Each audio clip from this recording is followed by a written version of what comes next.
late last week, Coach had thought we needed to do a live and give a colleague an opportunity to come and discuss his career, his accomplishments, and what he's currently up to right now.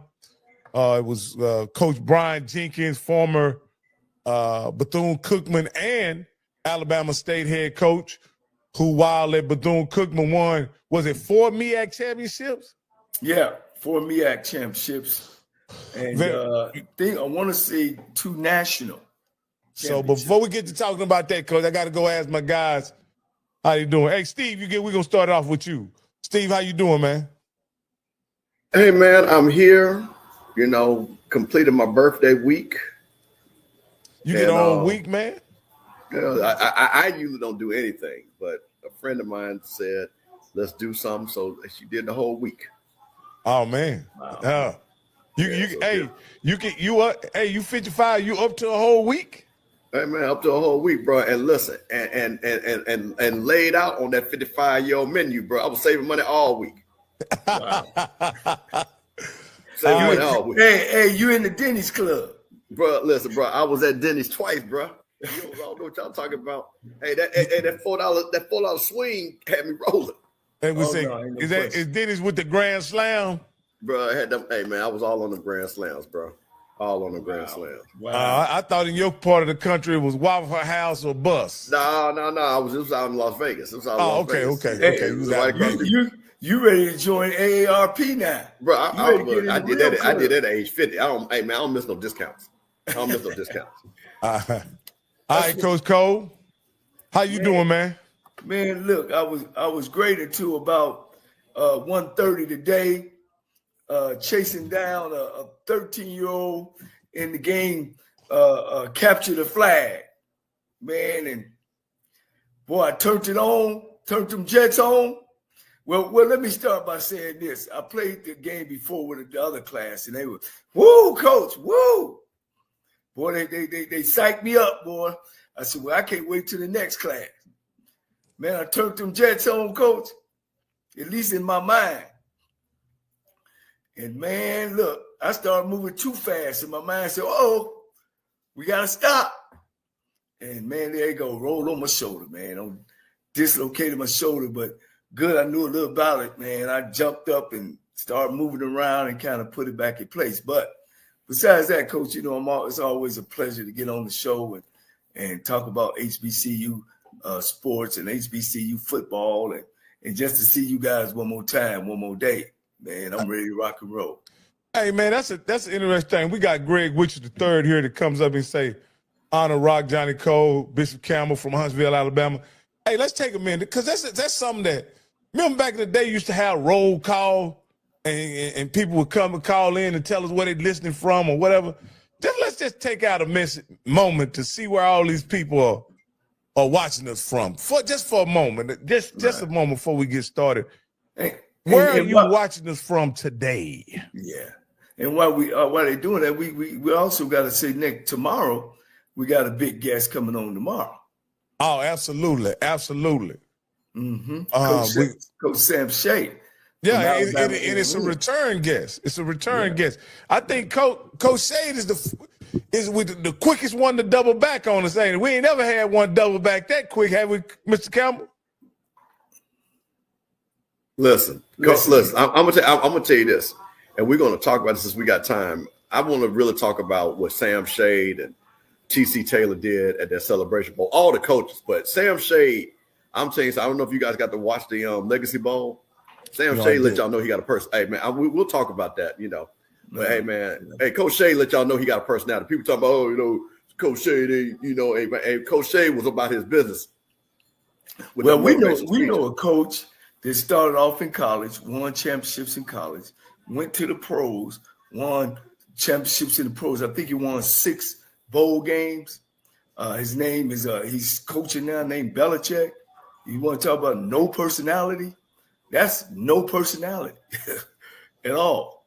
So that has nothing to do with coaching. But I always like to brag on our show. I think we called this one. We called this one early in the year with Sam Shade, headed to the A&M Huntsville. We matched that up. You know, it was like we called out. People ought to listen to us a little bit.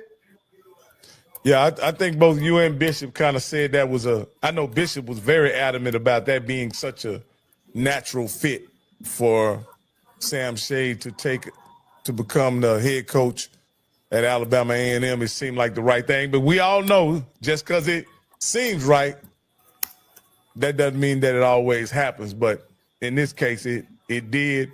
And I think, you know, but here's the difference when we get sometimes guys in those positions, CEOs in those positions, head coaches. At least with Sam Shade, we got some things to hang on. You know, 2 state champions, SIAC champion. You know what I mean? Played for the University of Alabama champion. Played in the pros. You know, we got something to hang our hat on to say, man, I could put my money on this, that he's going to do well, you know. And sometimes, of course, you know, and we're going to get into that, these hiring practices, sometimes these guys get in these positions and you look in the, man, you know, it's just like betting on horses. You know what I'm saying? You know, you look at the horse and see where he been at and see where he placed at. You guys are horse bettors? Yes, yeah. I actually love it. I love the ponies, coach. Yeah, so you know, you know exactly what I'm talking about. Yeah, you get to look at his pedigree. You look what he did last time when he was at the track. You look at who his mother and father was, and that's right. And all those things factor into what kind of horse they'll be. You know, whether they're a mutter, you know, or somebody who likes a clean track. Whether they need blinders on. But here's the deal, coach. Here's the deal with horses. This is a secret. I'm gonna give y'all a tip for y'all bettors. A lot of it's got to do with the horse. But in my opinion, 70% of it got to do with the jockey. Because the jockey can get things out of certain horses that other jockeys can't get. I'm just telling you. So once again, you got to check up on that jockey and see where he's placed at in other races. Yeah. I like that analogy. You know, we talking now. Yeah. So if you go to Louisiana Downs, not only check the pedigree of the horse, but also check the win-loss percentage of the jockey. That'll tell you something as well. Well, that's kind of leading us to our subject tonight, since Mr. Jenkins wasn't able to make it, is what is the hiring process going on? You know what I mean? And are some of these things discussed? You know, where does jockey been at? You know, and where does horse been at?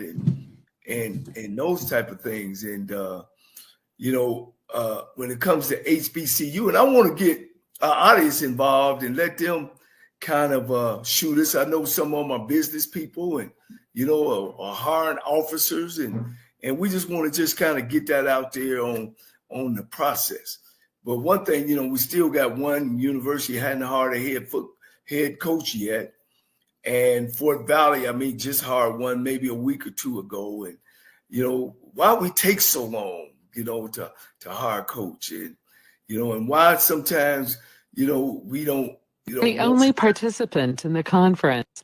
Yeah, we open up that phone line, Coach. I open up that phone line. Good. Just so you know, let me throw the number up there so they can get in on this. Go ahead. Right. And you know, what is the process? You know, when you got and why is there such a difference between PWIs and Historic Blacks about how we go about hiring our coaches and our leaders, and you know, we're gonna discuss all that. You know, we're gonna throw our opinion in why some of the difference. And the thing about it, they pay these guys millions. I'm talking about, what's the highest paid coach now, Bishop? Probably about 10 million.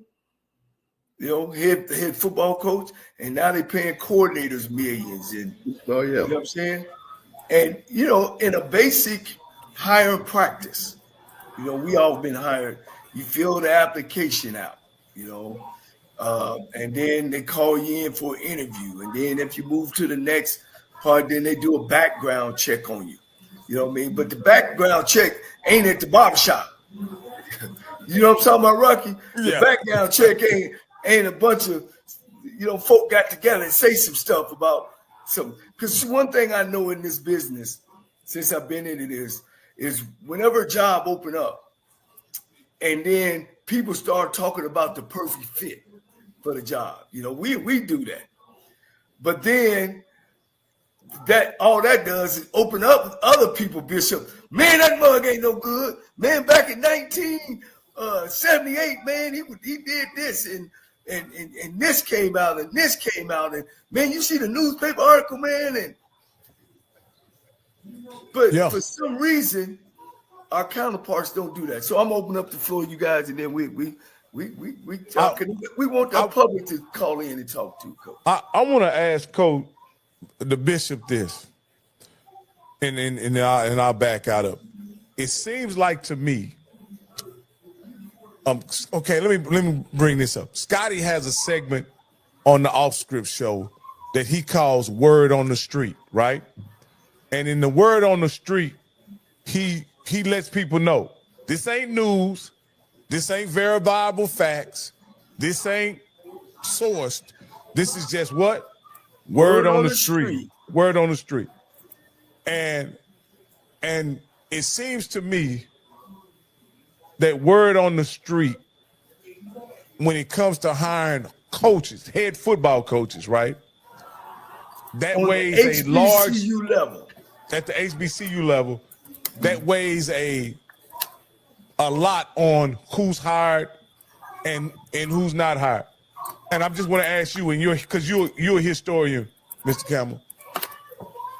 Does word on the street does it have the perceived influence that I believe it has in who's hired and who's not, or is it just much to do about nothing? Word on the street. So wait a minute, are you talking about something in their background, or are you talking about? Yeah. Okay, so that's what I'm talking about. As it relates to this person's qualifications and their history. Well, let me say this. I won't say the school because they'll get mad, but they're going to know who I'm talking about. There was a school in the SWAC that got a president, and all the alumni had heard word on the street about how this president kind of got down. And they said, we do not want this guy to be the president of our university because the word on the street, the powers that be, made him the president. Needless to say, what they said he was doing, he ended up doing, and they had to fire him. So does it make a difference? Absolutely. Because people, see, the one thing about it, and Coach, you know this, everybody knows everybody. Everybody knows somebody. You're not going to, especially when you're a high profile person. And I'll tell you this too. You got two factions. You got the faction that want the guy. You got the faction that don't want the guy. You know what the people that don't want him, they're going to try to find out everything about that guy. And you're going to hear all types of things. So then it goes, whether it's true or not. Whether it's true or not. Then what happens is look, well, we'll talk about Grambling. Look at what Art Browse, right? They were going to bring Art Browse in. That Grambling G started rolling. That's not what we're about. Good, bad, or indifferent. I'm not going to get into that. But that it was public opinion. And Doug Williams came down there with that hammer and said, Grambling, this is not what Grambling's about. That guy can't be hired. Right? That's exactly what happened to him. Right. I'll use FAMU. Coach Gibbs potentially was going to be the FAMU coach. Potentially, right? Popular opinion said, wait a minute. This ain't how we about to do this. Look at what happens. So absolutely that plays into it. And the same thing, which, again, on the positive side, and let's talk about a little bit positive. Jackson State people wanted T.C. Taylor to be that coach. That was no secret. That fan base, and they made it known. This is the guy that should be. Now, I'm not saying that Ashley Robinson wasn't going to make him that, but the fan base did let them know that they wanted that man, and it was the right choice. The fans knew. So it happens all the time. It happens all the time. So let me ask you this here, Coach, and I'll bring Coach Cole into this. When we rely on word on the street to be a part of the hiring process, right? How fair is it to not only the candidates selected, but all the candidates in the candidate pool?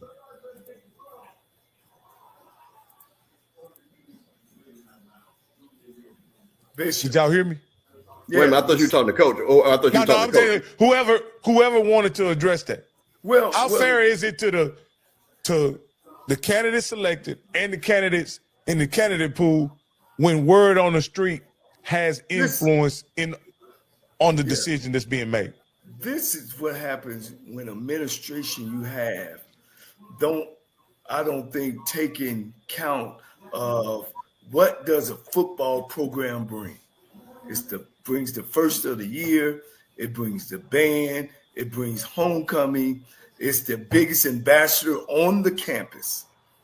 And when I say about what administrator is it about we want to win, and winning is important. And we understand how winning is important. So it almost goes back to how many presidents have been presidents of a winning program to see the magnitude of what it brings to a university. Take one out your book all the time. Last 24 years, how many guys who have won a SWAC championship is still coaching? One. Yeah, and none of them are head coaches, unless we take T.C. Taylor. No, that's what I'm saying. The only one I'm saying, the last 24 years, the only coach in the SWAC, correct me if I'm wrong, that's a head coach and has won a championship is T.C. Taylor, and he won it this year. And then you can even go further, Bishop, of how many of them are on staffs.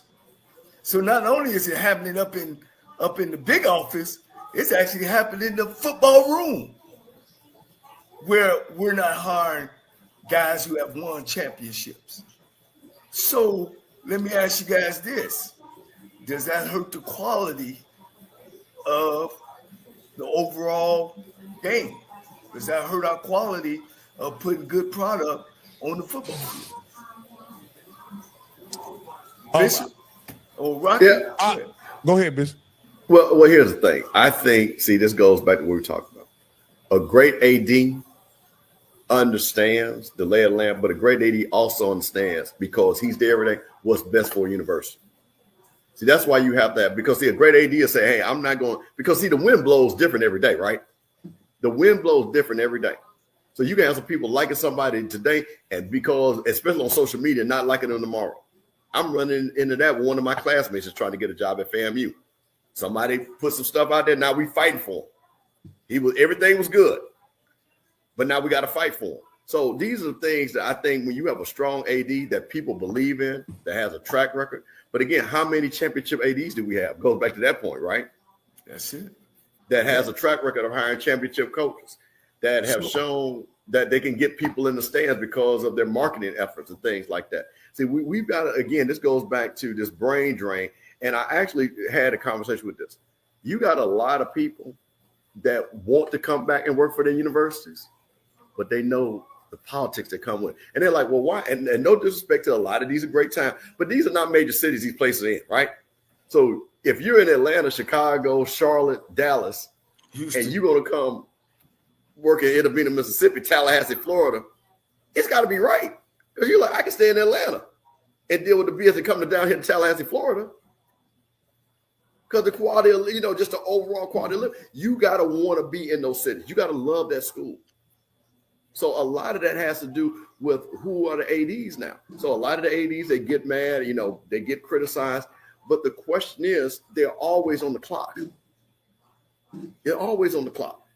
Well, you win championships, guys, in the president's office, because everything got to roll down. Because everything's got to be treated. And because I had experience working at PWI schools, more than one, I could see that they prepare different. I'll use my comparison. When you show up in the HBCU school in the fall, which they know they have football, we've been playing football for over 100 years.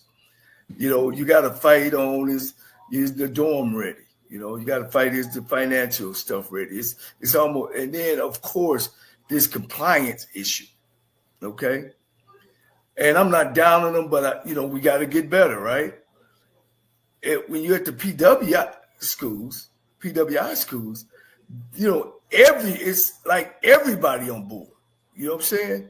You know, it's everybody on board. Everybody knows their role. You know, it's football time. I just try to understand it, as you say, you know, it starts with the athletic director too, is why is that? And maybe I'm asking our crowd, why is that? You know, our audience, why is that? You know what I'm saying? We can read a couple of these as we go, Rocky.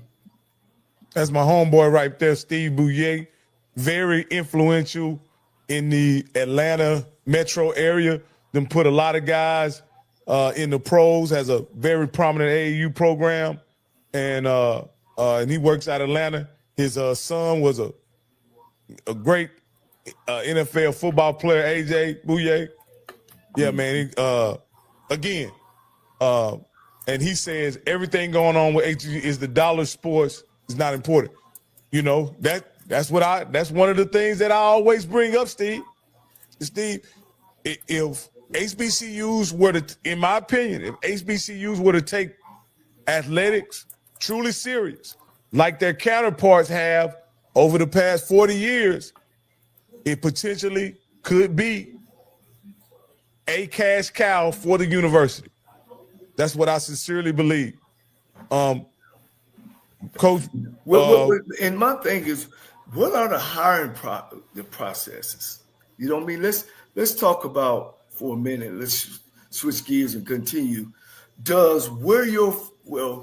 We already know that evidently football is not that important, because this is why I say that. You know, every good CEO, whether it's the AD is where's our football program at? I think that's always got to be established. You know, what our philosophy going to be, and where's our program? We want our program at. And if we want it at the top, then that's what we're going to do. We want to go get the top person out there, you know what I mean, for our dollar. And sometimes you might have to take a shot on a guy that, quote unquote, what Scotty shows on, what the people say? Celebrity coach? No, about the word on the street. Word on the street, yeah.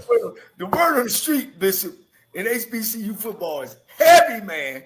Is heavy, coach. You know what I mean?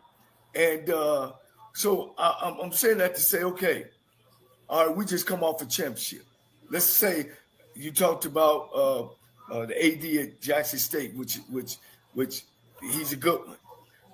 Dion wins championship. They leave. They got a championship team. Why bring somebody in there? You know what I mean? Somebody new when you got somebody there, and he's alumnus of the school. You know what I'm saying? That's a no-brainer. But at FAMU, we wanted somebody there, and we damn near missed that one, Bishop. You know what I mean? Y'all just came up a championship year. And it was a good thing hiring Cozy, who knew. But then there's some other programs that are perennial losing programs. So what would you go look for, audience? If you're a perennial losing program, you continue to hire guys with no experience. You continue to hire young guys. You continue to say, oh, well, we can't pay a high-profile coach, which I don't believe that, because most coaches coach because they love the game. So to the audience, then what do you do? Who do you hire? Do you continue doing the same thing? Well, okay, let we got 24 championship coaches that's on the shelf. Well, let me play the devil's advocate. Okay, so I'm going to name a couple of squads because it's going to be UAPB, Mississippi Valley, Delaware State, and Norfolk State. A lot of those coaches coach, and again, you would know better than me, but this goes back to how many of those coaches want to get into a situation where they know there's no success there. Would you go in a place where you know more likely than not that there's failure? Now, here's the thing. I think Delaware State, and I definitely know Norfolk has the ability to be there. But if I'm a coach, I'm not going to Mississippi Valley. I just know the resources are not there. I'm not going to Mississippi Valley. I'm going to wait for a better opportunity. I'm not going to UAPB. No disrespect to UAPB, but I'm just talking about if you look at the overall conference and where the hierarchy of teams that are championship team or team that are ascending, like Alabama State, right? Team like Prairie View that's ascending. The ones that are kind of, hanging around and saying we want to get to that blue blood level. So again, you look at what the coach did, what the AD did at Delaware State. They've hired coaches with experience. They went down that road. It still didn't work. So they're just like, you know what? Can I say, first and foremost, you got to understand being a head football coach is few far between. Just everybody don't get that opportunity. So when you say, oh, man, I got an opportunity to be a head coach. No, man, I'm not going to take it.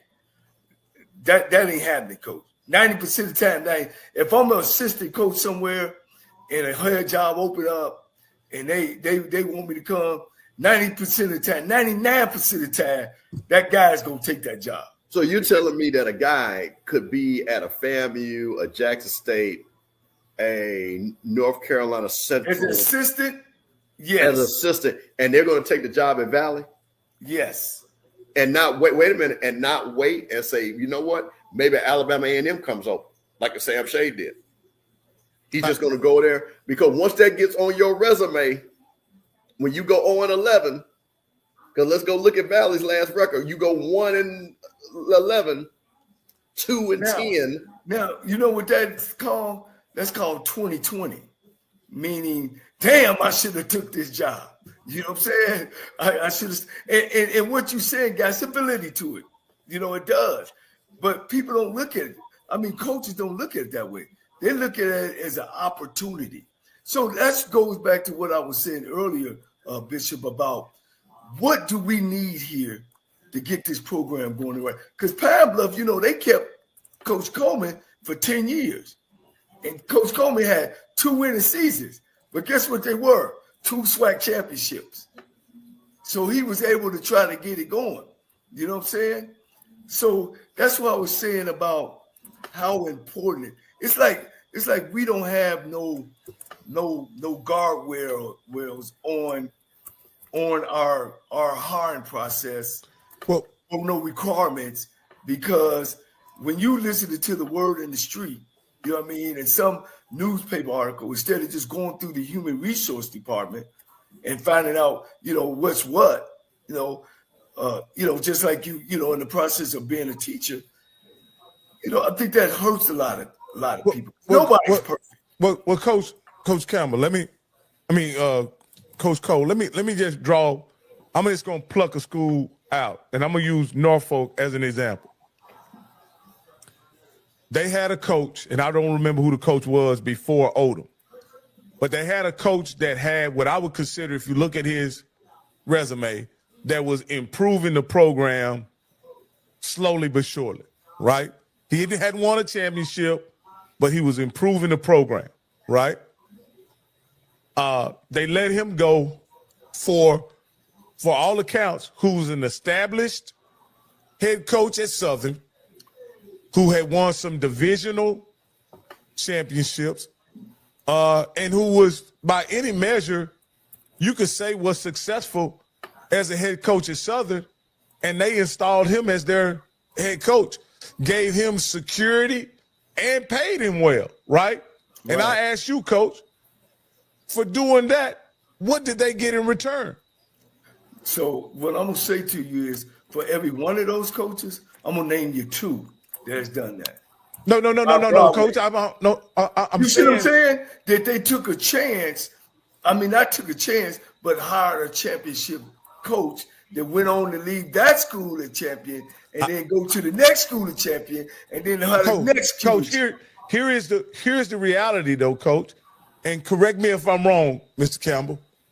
There's not a deep pool of championship coaches that are available to HBCUs. If I'm wrong by saying that, Campbell, correct me. No, you're right. Well, who do you go get though? Go ahead. Here's the thing, Coach. And what you say has some validity to it. But Coach, when you all win a championship, then next thing you know, you're on the shelf. It's like that's it. You know, I said this long time ago. I said, dang, it seems like when you're a head coach of HBCU school and then you end up getting out, man, it's hard as hell get back in, or you don't get back in at all no more. Hey, let me just take a moment, Coach Cole. I want to welcome our brother, the host of the Zone Coverage Podcast on YouTube. He's doing a great job with that. I wanted to bring him on for this conversation because we're having a discussion about the inconsistencies among hiring in HBCUs. And I want to just frame the conversation. Sometimes they give guys with very little experience a chance. Sometimes they take guys from winning programs and install those programs. And sometimes they get a guy that is not familiar with HBCUs as a position coach, maybe even a coordinator, and install those guys as head coach. And they all seem to get similar or the same results, So I wanted to bring you on that conversation. Is there a formula that works for HBCUs as far as what is the best? We look at your guy, T.C. Taylor. He was already on the staff at Jackson State, right? That didn't do well. Dion comes along and improves the program, right? T.C. Taylor is hired. He goes out and wins a championship in his second year. For all intents and purposes, TC is a successful coach. 2 years in, looked like he's building something really special. Could you have known this by looking at TC's resume, Zoe? I would say yes and no. Depends on the lens you want to look at it, right? Now granted, me being a Jacksonian, I have a different lens to what it looks like, maybe to somebody from outside of Jackson, right? Because I can actually go back to even when TC was on the staff, and before I even go into it, what's up, Rocky? What's up, Coach? What up, because I'm being rude. I could even say, even when TC got hired for the job, being on prime staff, right? Remember, his accolade, he didn't add on to his resume, even when he got the job, remember? Because the only thing that he changed at that point in time was he took over OT duties for about 3 games for the time that Prime was there. But his resume prior to being on Prime staff, none of it's changed. He was who he was. You see what I'm saying? Now, the thing that, that makes TC a great hire was, I remember I caught a lot of flack, but I stand like a prophet right now because I told everybody when he got hired, I said TC was a home run hire for Jackson State, and Jackson State under TC Taylor is going to have a W.C. Gordon feel to it. And I stand charged to that, right? Because it's a lot of moving parts to that. But to your point, Rocky, in regards to any HBCU job, every single job has special characteristics, and they're all different. They're not all the same. There are so many different moving parts from being in different states. Everything is different. So what looked good and what could be tailor-made, let's just say if the Southern job came open, right? Yeah, some guys can win at different places, but some jobs, it takes a special type of situation and a special type of coach to take over that particular job. You can't hire a coach for every single job in the HBCU landscape. They're not the same. They're not the same. So in some instances, yes, you need to, get lighted in the bottle. Sometimes you need a proven record. Sometimes you need a proven thing. But and I'm going to say this too, every winning coach can't win at every school. Well, let me say this. Let me butt in since I'm the coach over here. One thing about it, and you talk about T.C. Taylor, he came from a championship program under Jerry Mack at North Carolina Central. So he knows a winning program. He knows the players in the makeup of taking North Carolina Central. Rod Broadway, North Carolina Central, championship coach. Grambling State, championship coach. A&T, championship coach. Pete Richardson, Winston-Salem, championship coach. Southern University, championship coach, right? L.C. Cole, Tennessee State championship coach. Alabama State coach. Barlow took over after that, still championship coach. Rick Comagee, all right, Central State championship coach, Tuskegee championship coach, Jackson State championship coach. Stop right there. Rick Comagee didn't end at Jackson State. I know. Can I finish? Yeah, he went to Mississippi Valley and did what? He did. I'm taking that. But what I'm saying is, guys that have been in championship programs, and I don't know if you heard me earlier, so I was saying the school, if they're taking their football programs important, they would go in there and they would really see what we need, meaning we're going to hire a football coach. Not a guy to come in the interview and talk about God, not a guy in the interview talking about praying and all that kind of stuff. We want a football coach. I mean, I would think that I want a guy that's been in the program and tell me how you're going to turn this program around and where have you done it at? Because I'm tired of losing. I get it, guys. Y'all broke my back on celebrity coaches. I get it. Great try, and we'll see. We'll talk about this again next year, and we'll see how that works out. Joe, hold on. Let me jump in here. Let me jump in here. Let me add this one real quick.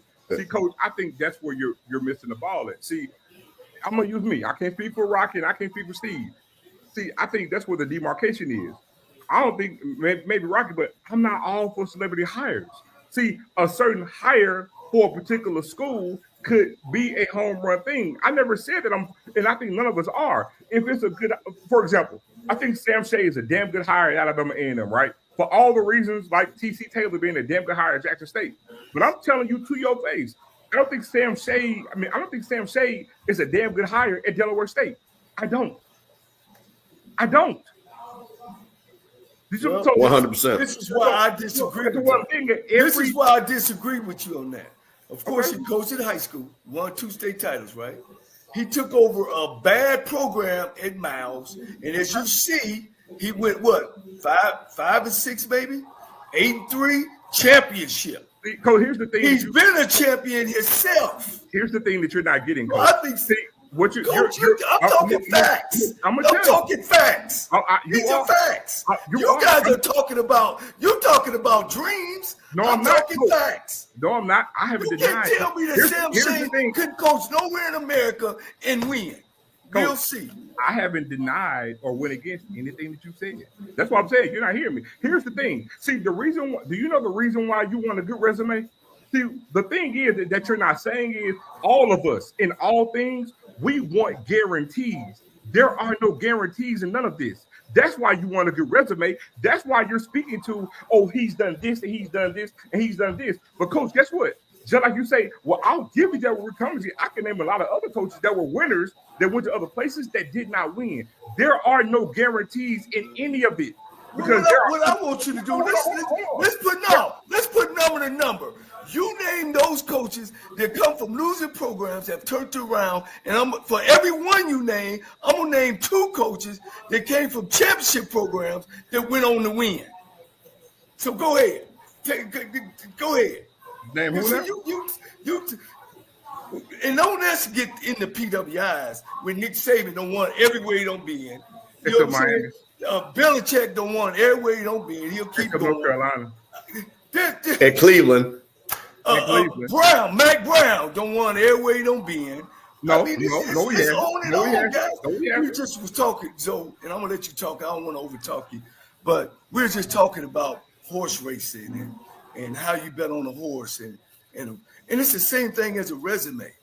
You got to have something that you can hang yourself on. When I'm talking to a guy about, okay, I want you to drive my car, but he can't tell me, man, I rode the bicycle and we was in the bicycle race and in the go-kart race. I want to know if he drove a NASCAR and won the Talladega SWAC, something to tell me. It's something about a winner, guys. They has it. Here's the thing. Every program isn't the same. Watch this, because I'm going to use Deion Sanders because it's a damn good quote, right? What constitutes as a win? Because just winning a game doesn't equate to a win fame across the board at every school, because every school isn't the same. Like for example, okay, Valley, we know Valley resources and everything else, but if Valley win 5 games, that's almost like Valley won 8 or 9 games, right? Because it's Valley. Not every job is the same. So, for example, Delaware State taking the stance that we're talking about a program that's won 40% of its games, coach. So guess what? And they've hired successful coaches before. They've hired and they've took some risk as well. They've gone about it the way that you suggest that they do it. What do they have to show for it? Nada. I tell you what, Valley went and got a Rick Comergy, who won at Jackson State, won at Tuskegee. What did they benefit from it? Nothing. They took a chance on his defensive coordinator. What did they get? Nothing. Hold on. Valley got Willie Titan. You know what I'm saying? Plugged into the swag. What did he do? He had one winning season and he was 6-5. Right? Mm-hmm. Before then, they had my guy that used to wear the hard hat during the games. I forget his name right now, but Steve probably know who I'm talking about. During the late 80s, they had a semblance of success with him. So what I'm saying is, it makes a difference if Valley goes out and say, you know what? Is that the gunslinger? Huh? Ken Dorsey, Larry Dorsey. Larry Dorsey, head coach. Larry Dorsey had a couple 6-5 seasons. So it makes sense for Valley to say, you know what? We've done it this way. Let me try a Terrell Buckley. Now, granted, Terrell Buckley has been coaching, but even if Terrell Buckley hasn't been coaching, because he's from Mississippi, tied to the area, very well familiar with it, it makes logical sense. Why not take a flyer? All I'm saying is every situation can have to there and say, let me take a proven winner because we've done it and we've done it before and we don't have any success doing it that way. So because I've been around a lot longer than you have. Name me a coach that come from a losing program that took over a program and turned it around. Thank you. That's what I'm saying. Thank you. It's crickets. Hold on. Well, I'm going off the dome, but it's plenty out there now. You know what I know. If I get on this keyboard and get to looking. No, hold on. Wait a minute. I'm gonna hold on. I'm gonna give you one real quick. He didn't win nothing. Pete Carroll left the NFL, went to SC. He was known as people when he hired him at SC said, why they hire him there? But coach, let me roll something to you because you've been saying this about these jobs. Okay. At FAMU, when FAMU job was open, you know how many people applied for that job, coach? 100 coaches. Do you hear what I just said? Yeah. So what my question is to you is you saying all these people are sitting on the bench. Then my question, when Valley was open, when UAPB was open, when Norfolk State was open, when Delaware State was open, all these guys you're talking about, I need for them to come on this show and say, I apply for those jobs. Okay. Because my thing is, a lot of these people, coach, that you're talking about, they're sitting on the bench. And now you know these guys. Then I'm going to challenge you to have them come on the show. Do we got time for me to get them on the phone? Man, we got plenty of time. You show me a coach. Yeah, we got plenty of time because I'm telling you, these guys. See, they're doing a lot of talking, but you tell me if these guys apply for that job at Valley that was just up, and I'll tell you wherever they went to school, I give them $100 to donate their name. Let me say this. Y'all don't think Steve McNair applied for every damn job was open? Applied for every coach. Odom's name is up at Central State. Hold on, coach. No. I'm asking you the question because those jobs came open and we knew who they were. And you're talking about all these guys sitting on the bench got championship pedigree. And I'm going to say this. At FAMU, it was 100 guys that said, I want that job. 100. So let me interject something that I think Zoe brought up a great point, I think, early in the conversation by saying this. Not everybody can win everywhere, right? And I'll say this. Everybody who fails doesn't fail for the same reasons, right? Some people fail because lack of resources. Some people fail because they can't recruit, right? Some people fail by a combination of things, right? Let's go back to Norfolk State. Go ahead. Hold before you do that. Coach, where did you go to school at? He froze up. Coach, where did you go to school at? Texas Southern University. You were the fine quarterback at Texas Southern, right? Yes, sir. So I'm quite sure you're familiar with the coaching lineage at Texas Southern, right? Yes, sir. Okay, so there happened to be a particular coach that came to Texas Southern, and he won previously before he came to Texas Southern. And I could be wrong, but I'm going to ask you since you were Texas Southern alone. Bill Thomas, how did he do at Texas Southern? Bill Thomas was terrible. Okay, what did Bill Thomas do? Bill Thomas did have two with. Hold on, let me. Hold on. You asked me the question, Coach. I just want to know what Bill Thomas took over. You gonna let me? Bill Thomas took over at Tennessee State from John Merritt and Coach Gilliam. And they had finished 11-0, 10-0 every year. He took over a program and went 11-0. Bill Thomas did. But by the time Bill Thomas was at the end of his Tennessee State, they went 0-11. 0-11. We even beat them at Texas Southern. He comes to Texas Southern, Coach. He's right there in the middle of the road. All right. He has one, I want to say maybe 2 winning seasons. Okay. But let me tell you, it's just like you said. There's sometimes in some places you don't go for what you're trying to do. Between coach and some administrators, coach, they screwed us up. Screwed us up. Then we got, now I'm gonna say something. Then we went and got my man from Howard. But by that time, he was out as well. Okay. Here's the thing do you know who coached me, Joe? At Texas Southern? Or the hot towel? He's in the Hall of Fame. Or the hot towel? He's the first African American offensive coordinator in the pros. That's who coached me. We had Ben McGee in the pros from Grambling. We had Frank Lewis in the pros. You know what I mean? We had all these professional football players coaching us, and we got our ass kicked. So I'm gonna say this. I picked this up right. So I'm looking because now I just want you to know because I pulled it up because Google is a beautiful thing. So Bill Thomas never went 0-11 at Tennessee State. He had a 34-20-3 record there. Now he only had one losing season his last year. He was 3-7-1. But my gosh, he got to Texas Southern and he went 50-58. And that was pretty good. That was pretty good. Okay. So that goes back. Texas Southern, if you looked at our overall record, that was pretty good. But Zoe, this is what I'm saying, and I was gonna get to this point. Winning looks different at every school, Zoe. Yes, sir. It does. And here's my point: is that as a coach, I think you have to identify, or as an administrator, you have to identify why your school isn't winning, why Mississippi Valley is a perennial loser when they have 2 schools in their state, right, that are what you would consider historically successful programs. Alcorn State recently, and historically Jackson State. Why can't Mississippi Valley have that same success? I don't know that, but whoever is the hiring authority, the president, the AD, they must know why they are failing historically in order to make the right hire. But here's the thing. See, with Valley not sustaining success, it's not just the coaches that they hire. Because like I mentioned, Larry Dorsey has a semblance of success there, right?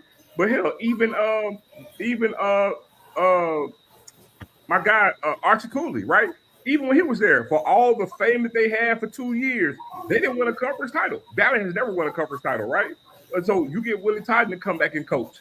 I think they have 1 year where they go 5-6 or 6-5. Only 1 year. So again, you look at they've made some good hires, but it's been other things. We look at Dancy, right? Dancy came in, former Jack State player. He was the defensive coordinator on Comedy staff. Comedy came in, known as a winner. All these different stops. Man couldn't smell 500 at Valley, right? But that's a good coach, right? And that was a damn good hire when you look on the basis of it. But we also know why he got hired. He needed to get his retirement from the state of Mississippi, so we understood that. But then you promote Dancy, right? Damn good coach. Look at his trick that he's on right now, and he couldn't even smell 500 at Valley, right? Because where did he come from, Coach? After coming to the head coach, where did he come from? Where was he at before then? Before he took over? He was at Jackson State. Okay, as assistant. Yes, but who was the coach then? They didn't win no championship. That's all I want to say. He came off of a bad staff. Yeah, but look what he's doing now. Oh shit, Coach! That don't mean he ain't a good assistant. That don't mean he ain't. I mean, hold on. He had Valley competitive. Yeah. I tell you what. But you saying that, but hey, what about Coventry? Because Coventry won at Jackson State. Coventry won at Tuskegee. Sam Shade could be at Valley right now. I don't feel the same way about Sam Shade at Valley as I do Terrell Buckley at Valley. Let me ask you this here, Zoe, before we move on, because I want to hammer this point. Could Deion Sanders do what he did at Jackson State at Valley? I don't believe so. No. I don't believe to the magnitude that he did it. No. I don't believe to the magnitude. And I had the same argument with my homeboys. I don't think he would have done it to the magnitude that he done it. You know, Eddie Benny ain't even a media place. Shit, you know. But here's the thing, the guys I see, of course, through my lens, because you know I've done it. You know, what couldn't he have overcome in Inabino? That's why I'm asking. I mean, take a pick.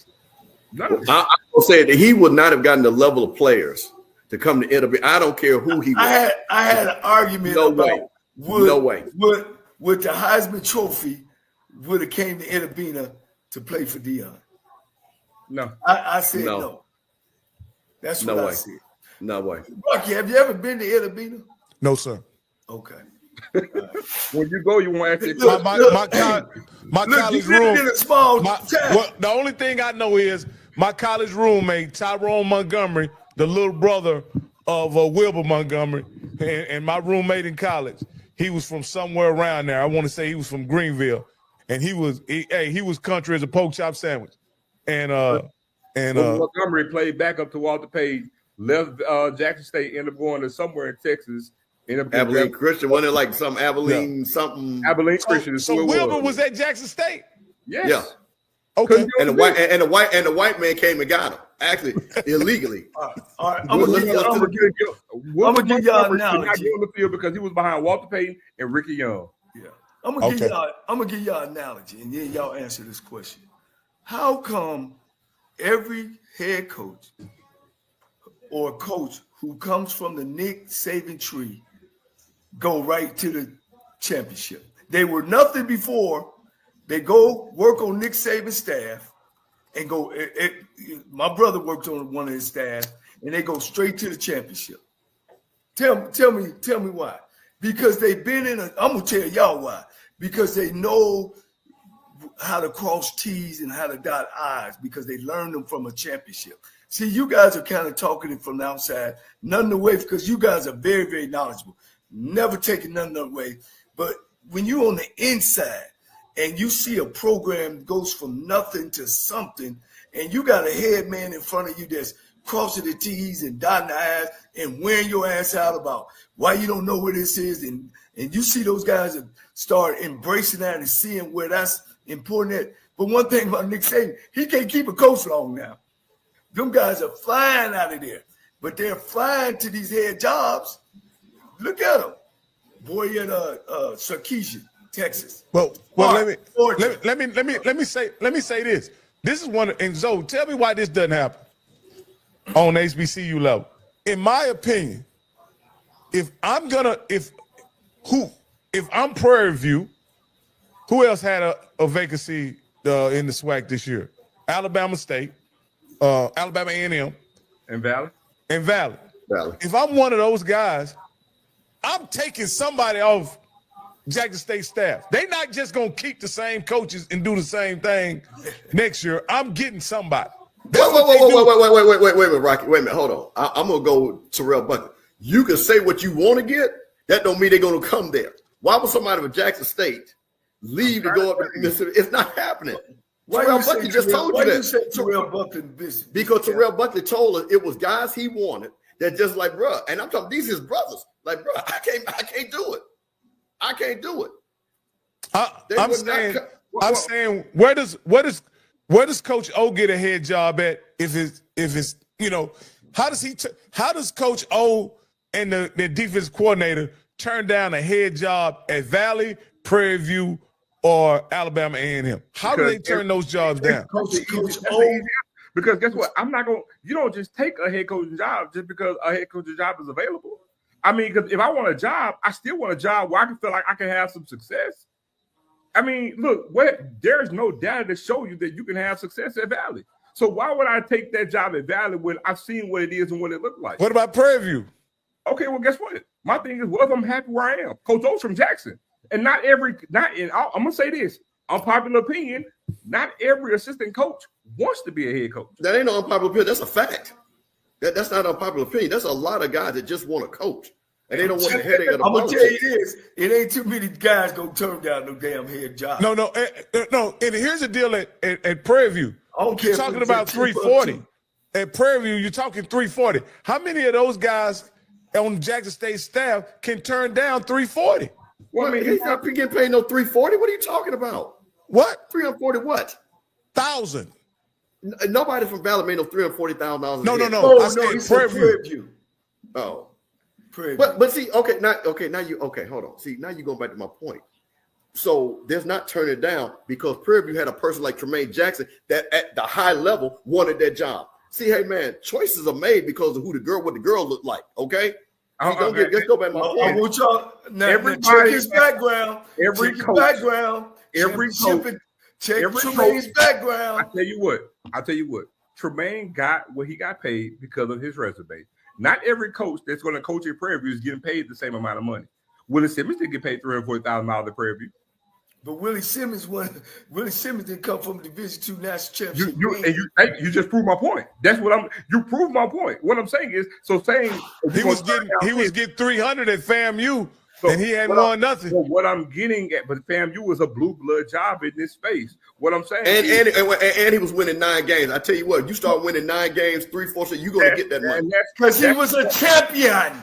But that's he won at Alcorn. He won at Prairie View. You can't say I'm going to turn down $3,000 or $4,000 because everybody's not getting the same offer. But I want to pose this question to Coach because you mentioned Jerry Mack a little while earlier, right? So I'm going to ask you this because back when we first hired Harold Jackson, there were 3 finalists for the Jackson State job, right? And Harold Jackson should be an NFL Hall of Fame, former Jackson player. I'm going to say something so when you finish. Go ahead. Hold on. There were 3 finalists for that job. It was Harold Jackson, Tony Hughes, and Jerry Mack. And Jerry Mack is a former Jackson State player, by the way, for y'all that don't know. I recruited him, coach, out of high school. Been knowing him since he was 19. Watch this. Those were the 3 finalists. Jackson State goes and hire Harold Jackson. We saw the way that goes. And then he gets let go. So they say, hey, let's right or wrong, and we're going to hire Tony Hughes. So the one guy that we didn't hire leaves that interview and gets the job at North Carolina Central. Proceeds in his very first year to win the MEAC or tie for a championship with the MEAC. So, Coach, here's the thing. So before Jerry Mack won at North Carolina Central, what was he doing? He was being an assistant coach. Okay, then. So what winning pedigree does he have? Playing at Jackson State, maybe? No. You know what I'm saying? No. So again, because his first year he had TC Taylor at that time. What was guaranteed that he would take? At that time, TC Taylor became the OC. Hey, my name is Danny Wilson, and I won $500 on the lunch break with AJ Jones.